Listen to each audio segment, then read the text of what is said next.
In our top story, Savannah took center stage today in Georgia's fight against COVID-19. Healthcare workers volunteered to take their first doses of the vaccine in public to encourage others to do the same. Governor Brian Kemp came to Savannah to mark the milestone, and WSAV News 3's Ricardo Lewis joins us now with his message tonight. Well, Governor Kemp is calling the COVID-19 vaccine a medical miracle as some of the first healthcare workers started getting vaccinated today. I spoke with some of them who say we needed this vaccine to get back to some sort of normal.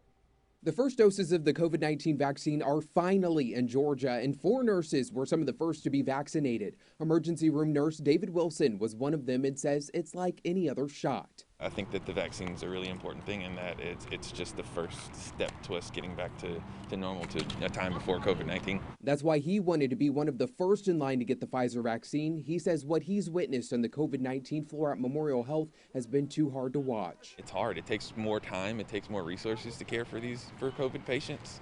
And especially when you don't know whether the patient truly has COVID or not, you still have to treat them as if they do. Governor Brian Kemp and Health Director Dr. Kathleen Toomey visited the hostess city to support these volunteers who agreed to receive their first dose of the vaccine publicly outside of the Chatham County Health Department. No government mandate is going to make this virus go away, but individual Georgians stepping up to the plate have joined ranks with the heroes of this pandemic. The very first vaccine doses arrived in coastal Georgia Monday night, and health officials wasted no time getting healthcare workers vaccinated at Savannah's 2 local hospitals. Some people are very skeptical of it, but majority of us are lining up to actually get it. Dr. Kathleen Toomey says nearly 85,000 doses of the Pfizer vaccine has been secured for the state so far, and another 174,000 doses is expected next week if the Moderna vaccine is approved by the Food and Drug Administration. As some people may be hesitant to get the vaccine, Nurse Kim Raymond has some advice. If you just don't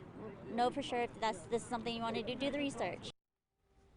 Now, the general public won't have access to the vaccine until around late spring or summer, as it's still being developed and delivered to the state. Governor Kemp plans to get the vaccine himself to show Georgians it's safe. He says this is the key to fighting the pandemic. Ricardo Lewis, WSAV News 3 on your side.